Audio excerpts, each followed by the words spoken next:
Bilyonaryong Diskaya, malapit ng madisgrasya. Matapos ang mainit na pagdinig hinggil sa katakot-takot na pangungurakot sa pondo ng bayan, pinuntahan ng Bureau of Customs ang opisina ng tinaguriang rags to riches ng mga Diskaya upang siyasatin ang mga mamahaling sasakyan ng pamilya. May ilang pahayag ito sa komite na hindi tugma sa una niyang mga interview at napanood ang kahinahinala nitong mga sagot ay half-truths. Siguradong magugulat ka sa malalaman mo na tila may hindi napansin ng mga senador sa mga pahayag ni Sara na para bang may koneksyon ito kung bakit hindi dumalo ang kanyang asawa.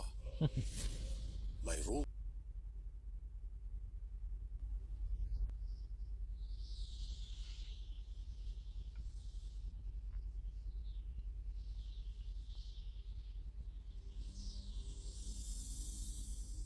Matapos hindi siputin ang unang hearing noong buwan ng Agosto, napilitang humarap si Sara Diskaya sa Senado noong Lunes, unang araw ng Setyembre, matapos siyang padalhan ng isang subpoena. Mainit ang diskusyon at kung susuriin ang mga sagot ni Sara, may mapapansin dito na maaaring lalo pang maglukmok sa kanila sa hindi magandang sitwasyon. Tinanong ito kung siya ay bahagi pa rin ng mga kumpanya. Sabi ho ninyo, nag-divest na po kayo. Ano ibig sabihin ng divest? What do you mean by that? We are no longer part of those companies. Hindi na siya Kung kasali. hindi na po kayo part of those companies, how come you're still the chief operating officer, pati ang asawa mo sa ilang construction companies na ito? Yun lang. Hindi po ako COO ng mga companies po. Under oath. Aba, Don't forget. Chief Officer. CFO po, pero hindi ako COO po. Simple lamang ang tanong ng senador na kung hindi sila bahagi ng kumpanya, Chief bakit Finance siya pa rin Officer ang lang. talagang COO? Patay. Ang sagot ni Sara ay magbubukas sa kung ano ang laman ng pag-iisip nito. Sinabi niya na hindi Magaling raw siya din. ang COO Aba, at totoo na hindi siya ang Chief Operating Officer Chief ng mga Operating kumpanya. Officer. Sa unang tingin mukha nga namang handa itong magsabi ng buong katotohanan Sinungaling din eh. No? dahil hindi naman talaga siya ang COO. Pero sa huli siniwalat ito na siya ang CFO o ang Chief Financial Officer. Ang COO ay ang opisyal na nagpapatakbo at namamahala sa araw-araw na operasyon ng isang kumpanya. At ang CFO naman ay ang Chief Financial Officer, ang pinaka-in-charge pagdating sa kalagayang pinansyal ng korporasyon. Kung hindi mo napansin, ang mga sagot ni Diskaya ay ang tinatawag na half-truths o partial truths. Mukhang totoo sa unang tingin, pero kalahati lamang ang inaamin. Ito ay taktika upang magmukhang nagsasabi ng totoo.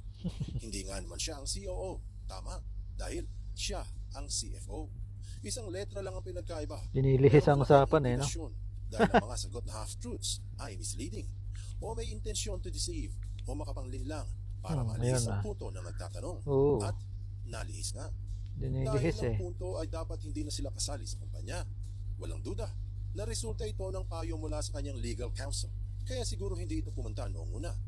Gayunpaman, ang hindi alam ni Sara ay dahil sa half-truth, mas mabigat ang kanyang haharapin. Matulad kay Napules ito. Sa sumunod na tanong, nilinaw ng mga senador kung ito ay nag-divest na mula sa kumpanya. Ikaw CFO pa rin, kung nag-divest na po kayo, official pa rin po kayo dyan. Of course. Sorry, tumutulong lang po ako Yun. sa kanyang companies. So you have Ganun a pa topic din. with the provision. Ang sagot ni Diskaya ay isa uling half-truth. Hindi lang din direktang sinabi. Inamin niya na tumutulong siya, Oo. pero hindi inamin na hindi siya talaga nag-divest. Kapag sinabing divest, ito ay kabaligtaran ng invest. Kapag nag-invest ka, ibig sabihin ay nagpasok ka ng halaga para maging bahagi ng isang enterprise. Ang divest naman ay ang pagtanggal ng iyong parte sa isang kumpanya. Bagamat umamin itong tumutulong lang na isang katotohanan, pero walang inamin na hindi talaga siya umalis sa kumpanya. Half-truth. Iginiit ulit ni Senator Estrada na kasali pa rin si Sara sa korporasyon. CFO according to you. CFO eh. Opo, pero hindi Financial. po ako Financial. nag-manage po ng mga companies na yun. Wala na po ako. Wala po ako dun sa... Ang sagot ni Sara ay isa na namang half-truth dahil inamin ulit nito na siya ang CFO ng kumpanya pero humirit na hindi na raw siya ang nagmamanage. Totoo naman na hindi na siya ang opisyal na nagmamanage dahil hindi na siya ang CEO o Chief Executive Officer. Misleading ulit ito o may intensyon to deceive o makapanlin lang para malihis ang punto at nalihis nga ulit dahil ang orihinal na punto ay dapat wala na siya sa kumpanya. COO o CFO man ay dapat wala na. Sa huli, malinaw na bahagi pa rin ng kumpanya si Sarah. Kahit kung ano-anong half-truth ang pinayo sa kanya ng kanyang legal team bago ito dumalo sa pagdinig. Isa pa sa mga partial truth na pinahayag ni Diskaya ay ang sagot niya hinggil sa kanyang pag-divest. Naintindihan po niyo yung divestment. Kanino niyo po i-divest? Kasi po pag nag-divest kayo, there is somebody, doon niyo po Anak isasalin yung pong inyong interest sa isang Pamangkin company. niya. Kanino po nasalin. Nang mag-divest kayo, sino yung taong doon niyo i-divest po ang inyong interest sa korporasyon? Katulad sa St. Timothy, kay Maria Roma ko binigay po yung aking Sino siya? shares. Mag-anak mo? She's the niece of my husband. Anak mo Pa pa din. rin. Kayo pa rin. Kayo pa rin yan. Correct? Mukhang mainam ang sagot. Pero hindi ito makalulusot.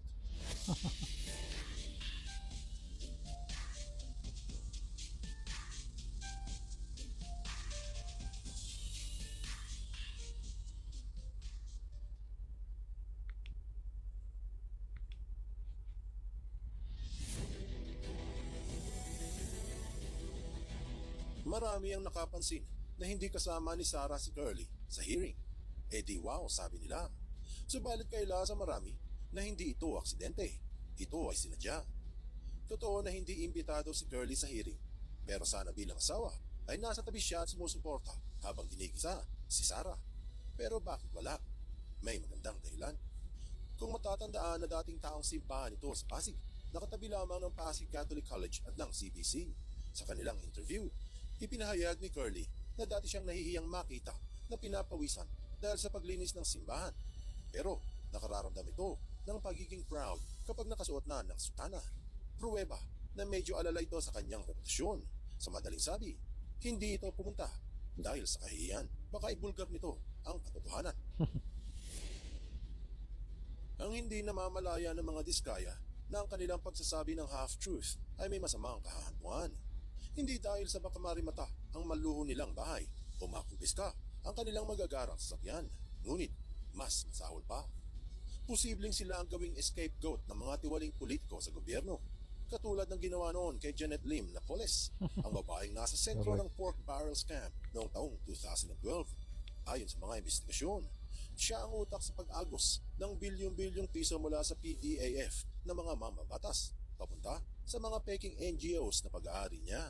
Nahuli siya noong 2013 matapos magsalita ang whistleblower na si Ben Harloy at nahatulan ng plunder at pinatawan ng habang buhay na pagkakakulong.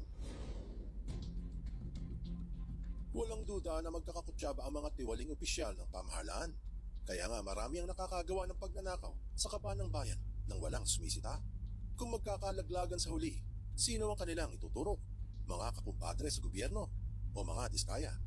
Bagamat akala ni Sarah na ligtas na sila dahil sa half-truth na kanyang sinambit, hindi niya alam na binigyan niya lang ng dahilan yung mga korap na sangkot sa flood control scam na ihagi sila sa naglalagablab na apoy.